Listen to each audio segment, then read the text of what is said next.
오늘을 포함해서 2024년 주일이 52주 가운데 이제 25주 남아 있습니다. 25주. 어느덧 2024년 절반이 지났죠. 이 남은 절반을 어떻게 잘 보낼 수 있을까? 좀 깊이 생각하며 그렇게 보내야 할 시기인 듯합니다. 우리는 지금 7월을 보내고 있는데 오늘 잠깐 밖에 나가 보니까 너무 덥더라고요. 8월까지 길면 9월까지도 계속 갈 텐데 어쨌든 이 7, 8월은 무더운 여름입니다. 하지만 그럼에도 불구하고 무더위가 있음에도 불구하고 우리의 여름은 행복하다. 왜 행복하냐? 주님이 나와 함께 하시고 그리고 우리 교회 공동체가 하나님의 은혜 가운데 잘 이렇게 성장해 가고 그리고 무엇보다 감사하게도 우리의 아이들이 여름 방학을 맞이해서 이제 여름 성경 학교와 수련회가 열리는 그런 복된 계절이기 때문에 그렇습니다. 하나님의 말씀을 집중적으로 교육할 수 있는 이 좋은 계절에 여러분의 섬김이요 또 여러분의 도움인 제게 저에게 간절한 바람 한 가지가 있습니다. 그것이 무엇일까요? 오늘 말씀의 제목을 보시고 눈치채신 분들도 계시겠죠? 어떻게 하면 저 자신을 비롯해서 여러분 한 분 한 분 여러분 모두가 이 한빛 공동체가 하나님께 구체적으로 헌신할 수 있을까? 우리가 지난 반년은 어떻게 살아왔는지 물론 반성도 하고 생각할 게 많이 있지만 이제 남은 기간을 우리가 어떻게 하나님과 동행하는 가운데 보다 더 헌신하며 그렇게 보낼 수 있을까 하는 그것에 대한 바람이 저에게 있습니다. 그래서 저는 우리의 헌신에 대한 이해와 또 우리가 해야 할 구체적인 헌신, 그 헌신의 삶이 우리 공동체 가운데 구체적으로 있기를 기대하면서 또 소원하는 심정으로 이 제목으로 말씀을 전하려고 합니다. 오늘 말씀의 주제가 무엇입니까?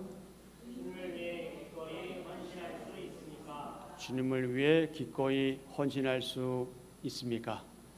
예스, 노 둘 중에 하나 대답하십시오. 노? 예스? 제가 다시 한번 묻겠습니다. 주님을 위해 기꺼이 헌신할 수 있습니까? 예스. 예, 마치 미국에 온 기분이네요. 그래서 저는 우리의 이 헌신 이것을 좀 바르게 이해하고 또 기꺼이 헌신할 수 있기를 바라는 그런 간절한 마음을 담아서 여러분과 함께 말씀을 나누고자 합니다. 오늘 본문 말씀에서 바울이 당시의 빌립보 교회 지체들에게 또 오늘 저와 여러분에게 강조하는 핵심 내용이 있습니다. 그것은 그게 두 가지인데요. 첫 번째는 하나님의 의, 즉 하나님으로부터 온 의, 이것이 바울이 강조하려는 것이고요. 두 번째는 진정한 구원의 길이 무엇인가 하는 것입니다. 바로 이 내용을 염두에 두면서 이 두 가지의 내용을 염두에 두면서 우리는 하나님의 의와 그분으로부터 온 구원에 대해 확신하고 감사드리면서 저와 여러분에게 허락하신 그 2024년의 남은 반년을 보다 구체적이고 또 적극적으로 헌신하는 생활을 했으면 참 좋겠다 하는 생각을 합니다. 그래서 우리가 지난 반년 동안 헌신의 삶을 제대로 실천했는지 한번 돌아보고 또 오늘 이후로 저와 여러분이 이 세상을 떠날 때까지 또는 주님 오시는 그날까지 하나님께 헌신하고 또 우리 사랑하는 교회 공동체 서로 모두에게 헌신하는 삶을 살기로 소원하고 기대합니다. 이를 위해서 우리가 확인해 보아야 할 주요 내용이 몇 가지가 있습니다. 한 5가지가 되는데요. 자, 첫 번째, 자, 함께 읽습니다. 헌신이 무엇인가? 헌신의 정의와 바울이 헌신한 내용과 우리가 헌신해야 할 내용. 두 번째, 그러면 우리는 누구 또는 무엇에 헌신하고 있는가와 바울이 모든 것을 해로 여긴 이유에 대한 내용. 셋째, 바울이 해로 여긴 건 무엇인가에 대한 내용. 넷째, 헌신과 밀접하게 관련된 고난과 믿음에 대한 내용. 마지막 마무리, 헌신의 기쁨과 관련된 내용. 예, 이 5가지를 확인해 보려고 하는 겁니다. 주님을 위해 기꺼이 헌신할 수 있습니까? 하는 그런 질문은 이런 질문이기도 합니다. 자, 어떤 질문입니까? 여러분은 주님을 위해서 값비싼 대가를 치를 준비가 되어 있습니까? 다시 말해서 여러분은 주님을 위해 값비싼 대가를 기꺼이 지불할 수 있습니까? 하는 그런 질문입니다. 어떻습니까?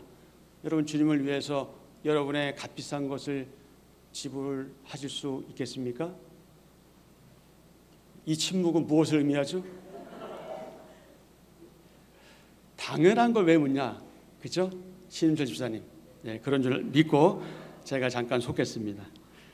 여러분 지금까지 신앙생활 하시면서 나름대로 여러분 각자 나름대로 주님께 헌신하는 삶을 살아오셨을 줄 압니다.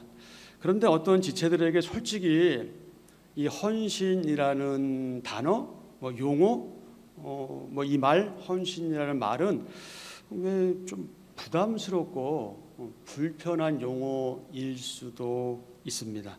물론 이제 사람에 따라 다르겠죠. 또 신앙의 성숙도에 따라서 다르겠지만 또 누구에게 헌신이란 말은 왠지 부담스럽고 심지어 거부감이 드는 용어일 수도 있습니다.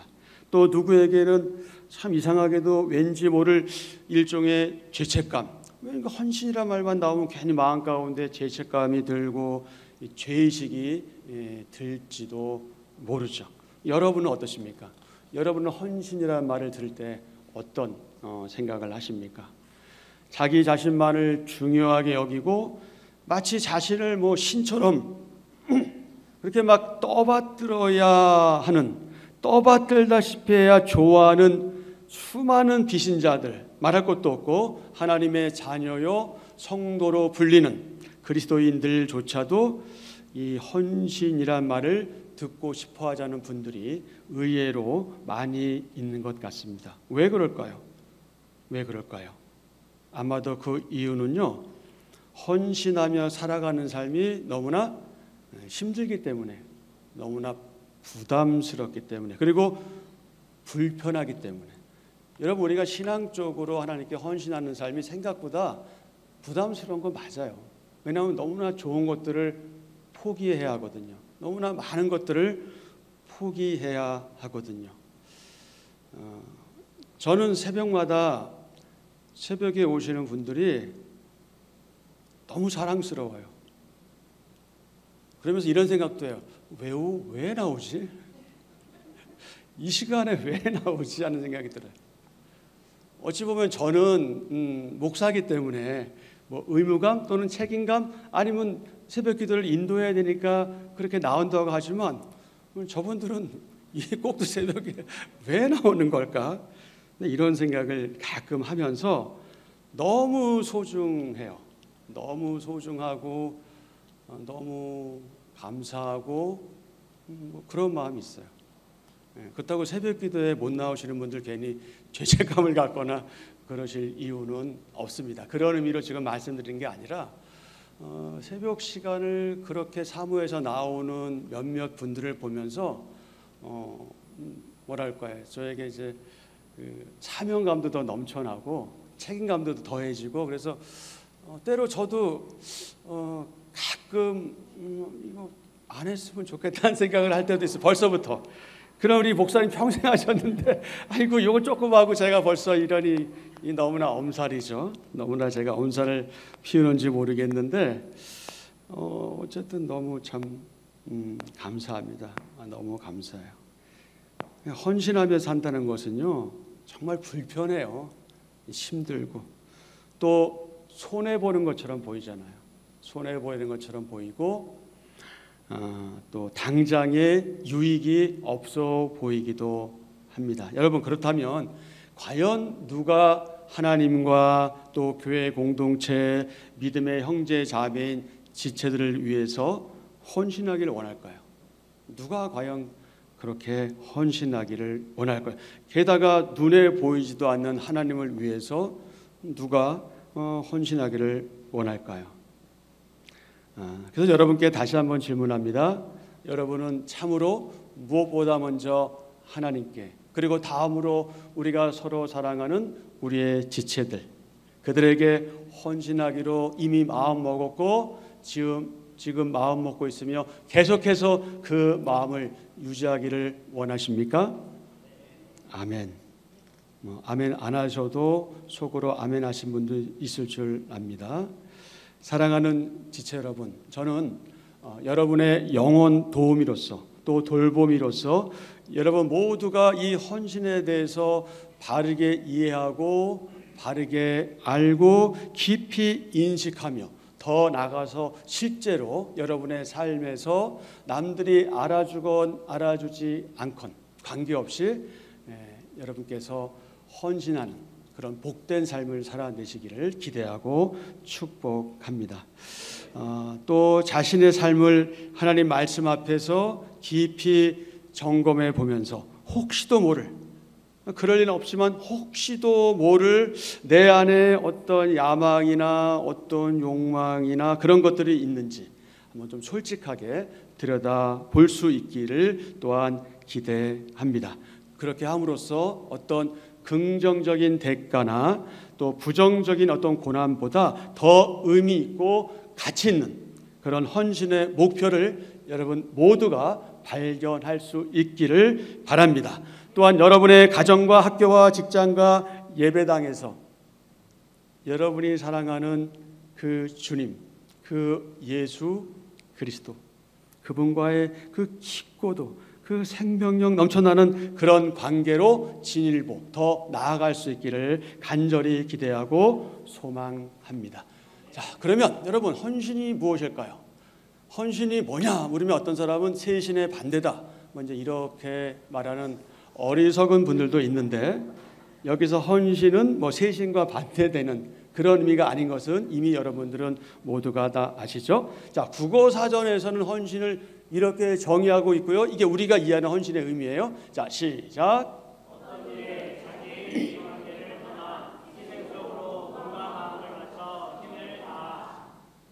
아유, 너무 어렵네. 자기의 이해관계를 떠나는 것도 어렵잖아요. 여러분, 솔직히 우리가 이해관계 없이 뭘 합니까? 만남도 무슨 일도 다 이해관계 때문에 하는 거 아니겠어요? 희생적으로? 와, 거기다 또 뭐라고 얘기하고 있어요? 몸과 마음을 바쳐 힘을 다한. 와, 이게 여러분 우리가 이해하고 있는 헌신에 대한 의미예요. 어떡하죠? 일반적인 의미도 헌신에 대한 의미가 이러한데, 와, 이거 어떻게 이거를 해 나가야 될까요? 헌신적이다 하는 말이 있잖아요. 헌신적이다.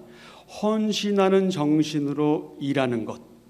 여러분, 한자로 헌신은 이 단어죠. 헌신.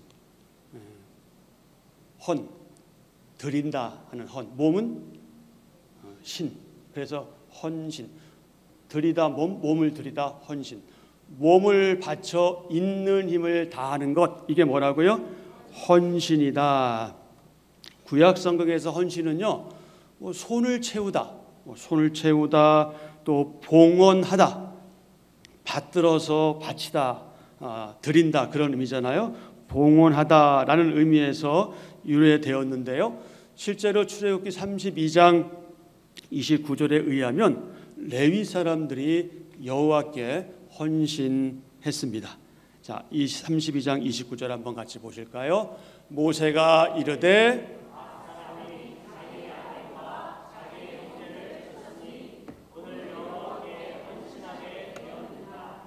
그가 오늘 너희에게 복을 내리시리라. 아멘.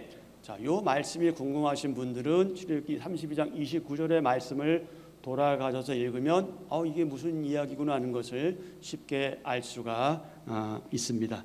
여기서 헌신하다 하는 말은요, 거룩한 목적을 위해서 따로 구별되어 하나님께 봉사하는 것, 이것이 뭐다? 이것이 헌신이다. 이것이 헌신이다. 거룩한 목적을 위해서 따로 구별되어 하나님께 봉사하는 것.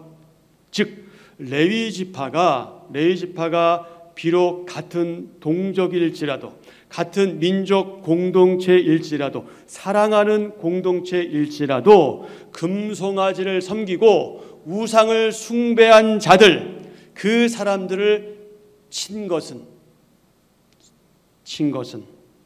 어떤 일을 한 것이다? 하나님의 거룩한 일을 수행한 것이다. 그런 의미에서 그들은 어떤 상태에 있는 것이냐? 하나님께 헌신된 것이다.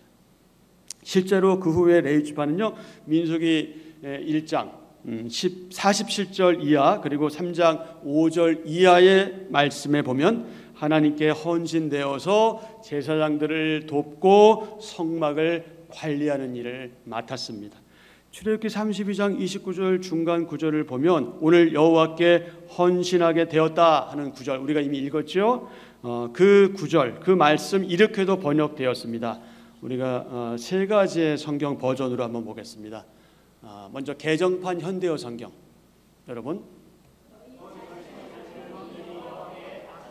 표준 세번역 성경, 새 번역 성경.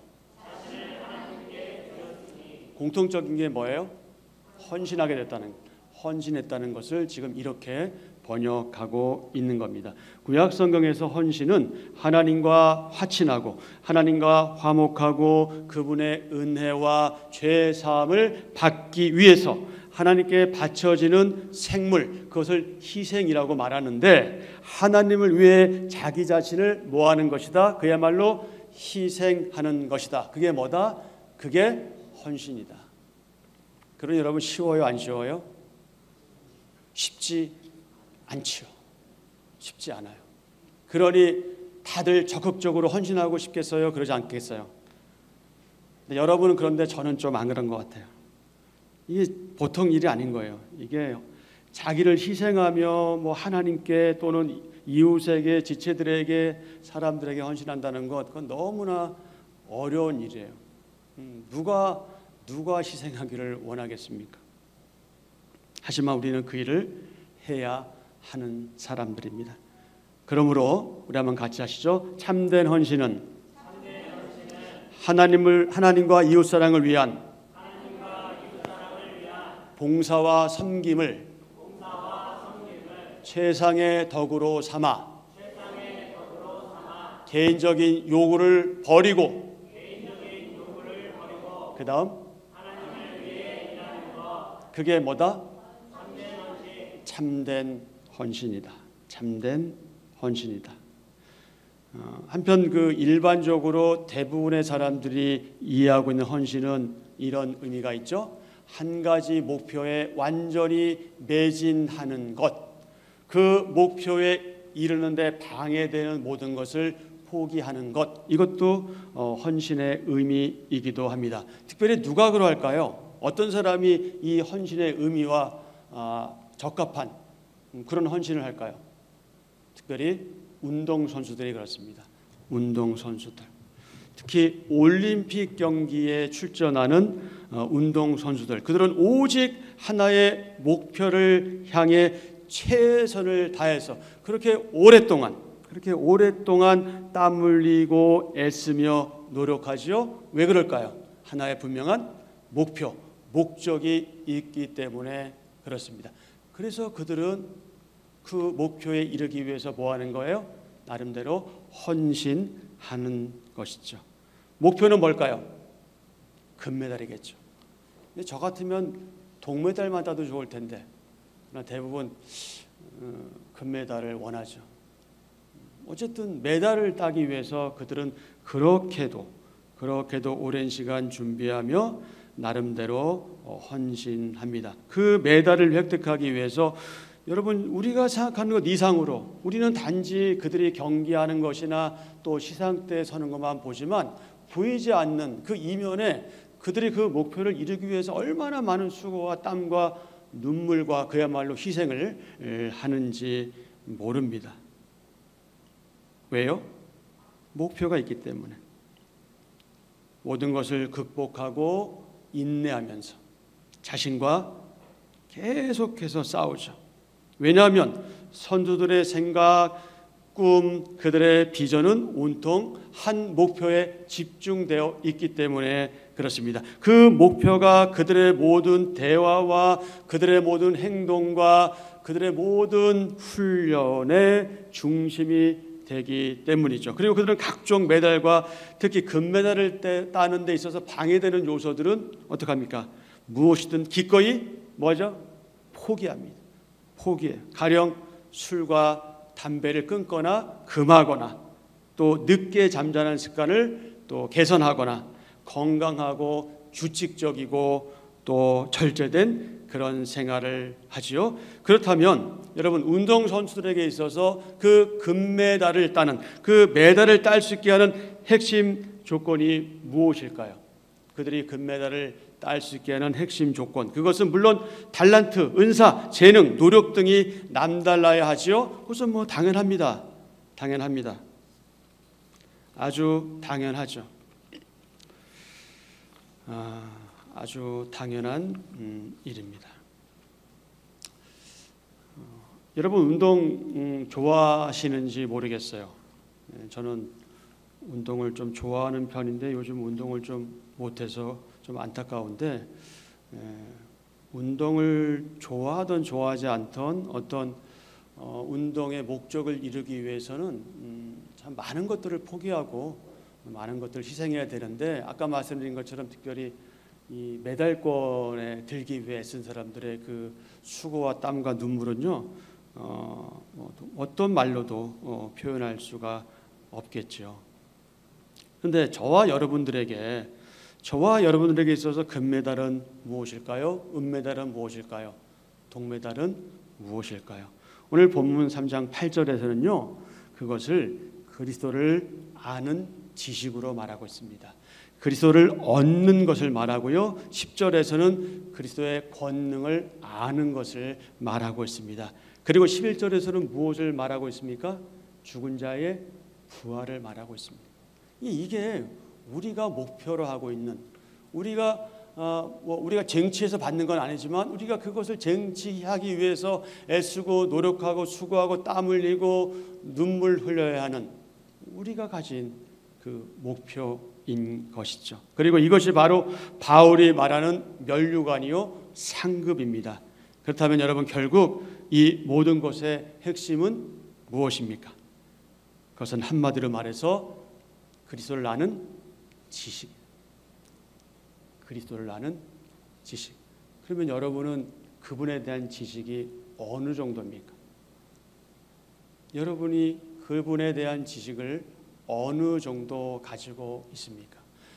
대개 사람들이 말합니다. 알면 뭐해? 그다음 뭐라고 말하죠? 행동으로 옮겨야지. 그런데 이렇게 말하는 분들 몇몇이 보면은 사실 모르고 행동도 안 한 사람들이 많아요. 여러분, 알아야 할 확률이 많습니다. 알되 바르게 알아야 할 확률이 많아요. 사람이 잘못 알면 잘못 아는 대로 하게 돼 있고요, 바르게 알면 바르게 아는 대로 하게 돼 있어요. 그래서 우리는 그리스도를 아는 지식을 바르게 가져야 돼요. 이게 우리가 쟁취해야 될, 우리가 목표로 삼아야 될, 이 땅에 존재하면서 가져야 될 핵심 조건이죠. 그것이 무엇이라고요? 그리스도를 아는 지식이다. 그 지식. 그러기에 저와 여러분이 소망하는 그 면류관, 그 상급은 예수 그리스도를 바르게 아는 것과 깊이 관련이 있다. 이와 관련해서 사도 요한에 의하면 영생에 대해서 이렇게 증언했습니다. 요한복음 17장 3절입니다. 이것은 참된 지식이 무엇인가 하는 것과 연관되죠. 자, 영생은 곧 유일하신 참 하나님과 그분이 보내신 예수 그리스도를 아는 것이다. 아주 간략해서 말하면 영생은 무엇이다? 아는 것이다. 그러면 누구를 아는 것이냐?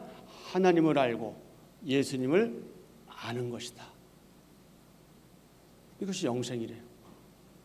그분을 바르게 알아야, 성경에서 말씀하고 있는 대로 알고 믿어야 영생에 이르게 되는 것이죠. 안다고 해서 다 똑같이 아는 것은 아니죠. 그렇습니다. 영생은 아는 겁니다. 누구를 아느냐? 하나님을 알고 그분이 보내신 독생자 예수 그리스도, 우리를 구원하신 주님, 그분을 아는 겁니다. 하나님을 알고 주님을 아는 거죠. 이것이 바울은 물론 오늘 저와 여러분의 삶의 목적이요, 장차 우리가 부활할 것을 기대하는 영생의 원리이자 목표입니다. 자, 그러면 예수 그리스도를 안다는 것, 그것은 무엇을 의미할까요? 여러 가지로 얘기할 수가 있지만 오늘 그냥 간략하게 이렇게 우리가 정리해 보도록 하죠. 자, 제가 질문하면 여러분이 대답하시면 됩니다. 예수 그리스도를 안다는 것은 무엇입니까?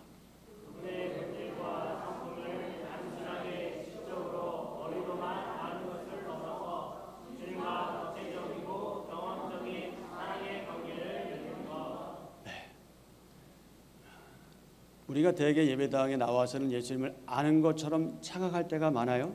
근데 그 착각이 언제 드러나냐면 우리의 생활 속에서 드러납니다. 우리의 생활 속에서 가끔 자신을 거울로 보던, 생각을 하던, 어떤 형태로 보던, 또는 나보다 더 믿음이 뭐라 그럴까요? 크다 그럴까요? 좋다 그럴까요? 그런 사람을 만났을 때 여지없이 작아지는 나의 모습을 발견할 때 우리가 얼마나 예수 그리스도를 잘못 알고 있는가, 그것을 발견할 때가 있죠. 내 삶 속에서 진정 그분을 만나는 그런 경험이 우리에게 필요합니다. 예수님을 아는 바른 지식은 원리적으로 삶 속에서 그대로 묻어나오게 돼 있죠. 하지만 여러분 안심하십시오. 이거 우리의 완전성을 요구하는 것은 아닙니다. 우리가 알고 우리가 믿고 있는 바대로 그렇게 하나씩 둘씩 우리가 행동하기 위해서, 실천하기 위해서 애쓰고 노력하고 있는가? 거기까지만 해도 하나님은 우리를 받아주시고 기쁘게 여겨주십니다. 그러니 여러분 너무 내가 이걸 못하는 거 아니야, 나는 믿음이 없나 봐, 이렇게 자신을 한번 이렇게 내릴 필요는 없어요. 그러실 필요는 없어요. 그러나 중요한 사실은 뭡니까? 여러분이 알고 있는 대로, 여러분이 믿고 있는 대로 나는 내 삶의 현장에서 그렇게 하나씩 둘씩 실천해 가고 있는가, 그렇지 않은가, 이게 중요하다는 것이죠. 그래서 감사하게도 여러분이 하나씩 둘씩 실천한다면 너무 좋은 일이고요. 그렇지 않다면 좌절하거나 포기하지 마시고 다시 회개하고 돌아서서 하나님 아는 지식을, 하나님 말씀을 통해서 더 깨닫게 되고 그렇게 해서 진일보하면 되겠죠. 바로 이것이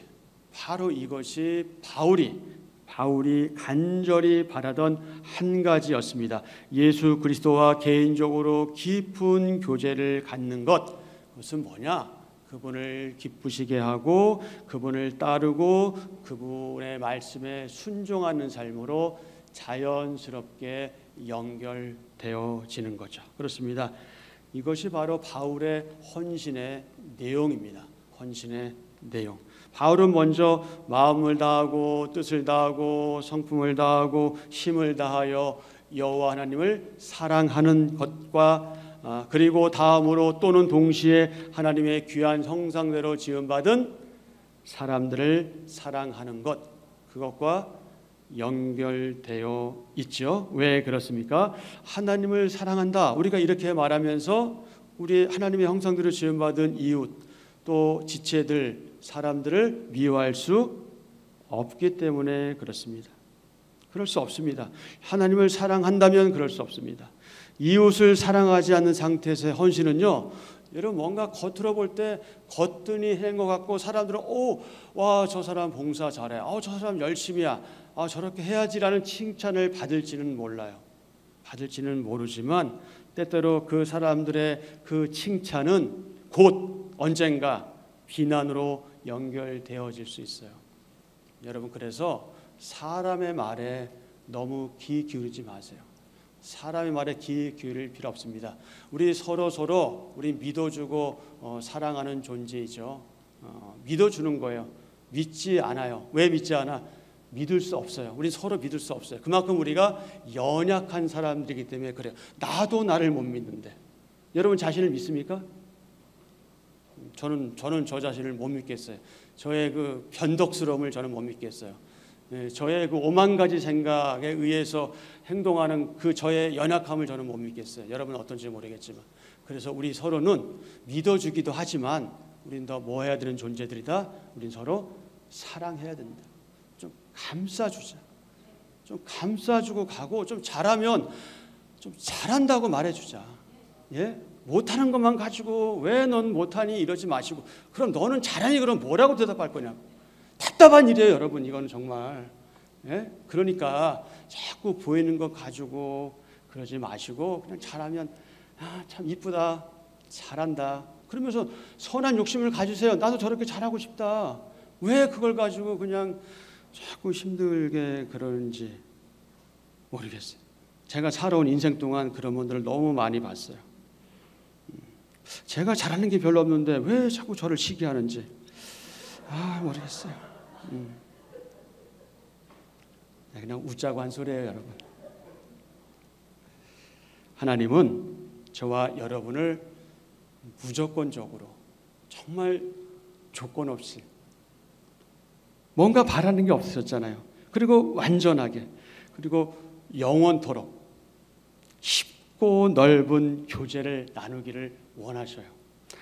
이것이 바로 하나님께서 사람을 창조하시고 구원해 주신 이유이기도 합니다. 그렇다면 우리는 당연히 그리스도 예수를 아는 지식과 그리스도를 얻는 것 그리고 죽은 자의 부활을 소망하고 기대하면서 그리고 죽은 자의 부활을 소망한다는 것은 곧 무슨 의미예요? 저와 여러분도 죽으면 부활할 것을 기대하는 그리고 반드시 부활할 것을 소망하는 그렇게 살아가면서 지금 여기에서 바로 지금 여기에서 하나님을 사랑하고 이웃을 사랑하고 지체들을 사랑하고 서로를 사랑하면서 그렇게 헌신해 가야 하겠다. 사랑하는 지체 여러분, 이제 끝으로 질문 2가지를 하고 말씀을 맺겠습니다. 첫 번째, 저에게 하는 질문입니다. 저 자신에게 하는 질문. 나는 주님을 위해서 기꺼이 제 거예요, 제 거. 제가 저 자신에게 하는 거예요. 나는 주님을 위해 기꺼이 헌신할 수 있는가? 심장이 지금 뛰고 있어요. 두근두근. 정말 나는 주님을 위해서 기꺼이 헌신할 수 있는가? 기꺼이. 기꺼이 사실 좀 걸려요. 정말 내 기꺼이 헌신할 수 있을까? 걸려요. 그런데 어떻게 해야 될까요? 해야 되겠죠. 자, 여러분에게 드리는 질문이에요. 제가 질문할게요. 여러분은 주님을 위해 기꺼이 헌신할 수 있습니까? 대답 안 하셔도 괜찮아요. 저와 여러분은 이 질문에 대해서 대답하셔야 돼요. 여러분 스스로에게 여러분이 대답하세요. 그리고 여러분 선택하고 결단하셔야 돼요. 제가 계속해서 강조하지만 여러분 이제 시간이 별로 없습니다. 우리 2024년 시작한 거 어제 같잖아요. 벌써 7월이에요.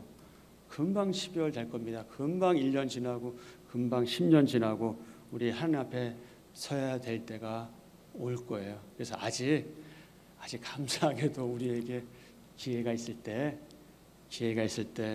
여러분 작정하시고 다짐하시고 결단하실 수 있기를 바랍니다. 그래서 다시 한번 더 묻고 마치겠습니다. 이제 저와 여러분 우리는 주님을 위해서 기꺼이 헌신할 수 있습니까? 아멘.